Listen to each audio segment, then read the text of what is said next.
Assalamualaikum warahmatullahi wabarakatuh.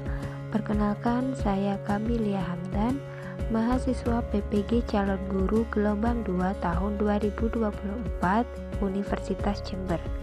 Saya dari PGSD kelas F dengan NIM mahasiswa 240211920012. Pada kesempatan kali ini saya akan membuat video mengenai kampanye praktik baik sebagai tugas ujian akhir semester mata kuliah Perspektif Sosiokultural dalam Pendidikan Indonesia. Kampanye baik yang saya lakukan kali ini adalah penerapan scaffolding pada Zone of Proximal Development atau ZPD pada pembelajaran ilmu pengetahuan alam dan sosial atau IPAS pada gaya bebas. Untuk waktu pelaksanaannya yaitu 24 Oktober 2024 bertempat di kelas 4B SDN Patrang 2. Dengan ini saya menggunakan model pembelajaran Problem Based Learning atau PBL dan metode pembelajaran yaitu ceramah, tanya jawab, diskusi, dan presentasi. Selanjutnya adalah mengenai ringkasan intervensi terkait penerapan scaffolding pada Zone of Proximal Development atau ZPD. Scaffolding sendiri merupakan strategi pembelajaran yang melibatkan peran guru dalam pemberian sejumlah bantuan kepada peserta didik yang mengalami kesulitan, kemudian menghilangkan bantuan tersebut setelah dianggap mampu menyelesaikannya sendiri. Zone of Proximal Development atau ZPD merupakan jarak antara kemampuan peserta didik untuk melakukan tugas di bawah bimbingan orang dewasa maupun dengan kolaborasi teman sebaya dan pemecahan masalah secara mandiri sesuai kemampuan peserta didik. Pada video telah disajikan gambar diagram mengenai Zone of Proximal Development atau ZPD.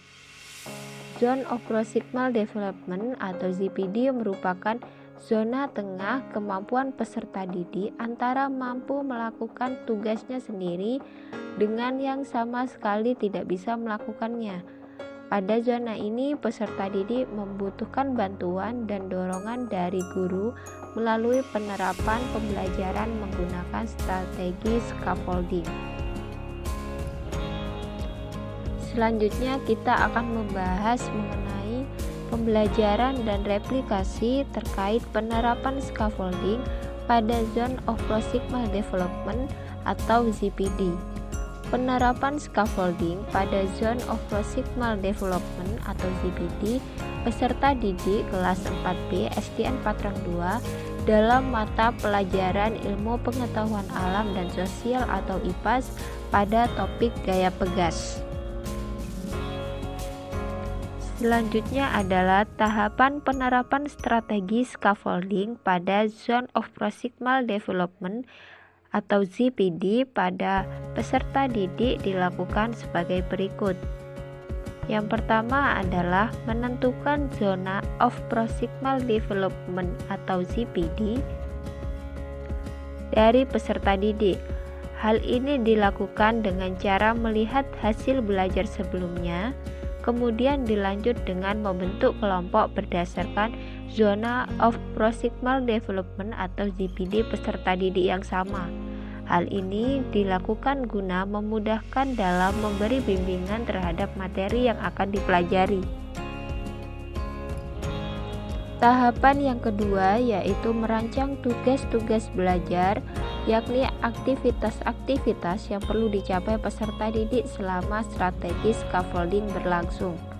Dalam pembelajaran kali ini, peserta didik diharapkan dapat mempraktikkan dan menganalisis peristiwa yang terjadi pada benda elastis jika diberikan gaya pegas, serta memberikan contoh penerapan pada kehidupan sehari-hari.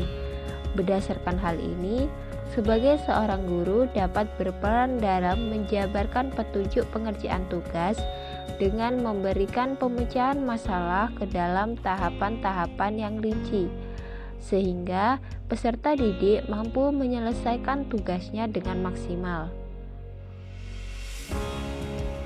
Tahapan yang ketiga yaitu memantau aktivitas belajar peserta didik yang sesuai dengan strategi scaffolding pada ZPD dengan cara memberikan bimbingan atau bantuan secara menyeluruh pada tahap awal pembelajaran dengan menanamkan konsep pengetahuan terkait gaya pegas. Strategi scaffolding yang dilakukan juga pemodelan oleh guru. Hal ini bertujuan untuk membantu peserta didik mengkonstruksikan pengetahuannya terkait gaya pegas. Kemudian menyiapkan semua alat dan bahan yang dibutuhkan dalam melakukan percobaan. Lalu guru membimbing dalam memecahkan masalah terkait tahapan-tahapan melakukan percobaan dan membimbing hasil yang akan ditulis pada lembar kerja hingga melepaskan peserta didik untuk menyelesaikan tugasnya secara mandiri.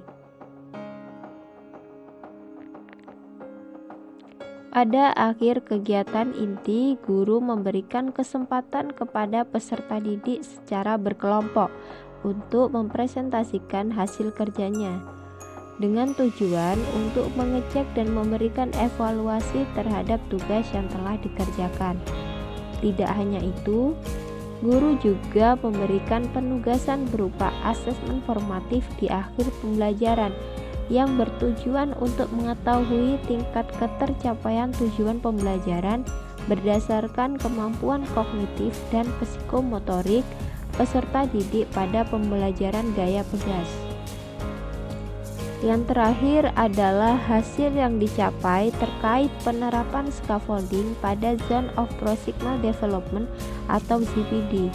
Yang pertama, peserta didik dapat terlibat aktif dalam setiap proses pembelajaran. Yang kedua, meningkatkan motivasi dan minat belajar peserta didik selama proses pembelajaran berlangsung. Dan yang ketiga, membantu peserta didik berfokus pada pencapaian tujuan pembelajaran. Hasil yang keempat, menciptakan lingkungan belajar yang suportif dan menerima peserta didik. Hasil yang kelima, meningkatkan kemampuan kolaborasi antar peserta didik maupun guru guna menyelesaikan tugas-tugas yang ada. Hasil yang keenam, mengurangi frustasi atau resiko karena pemberian bimbingan secara bertahap sebelum peserta didik menyelesaikan semua tugas secara mandiri. Hasil yang ketujuh, peserta didik mampu mengembangkan kemampuannya sendiri serta juga dapat berbagi pengetahuan dengan teman sejawat. Dan hasil yang terakhir yaitu memberikan gambaran secara jelas terkait tujuan dan harapan mengenai aktivitas belajar yang akan dilakukan.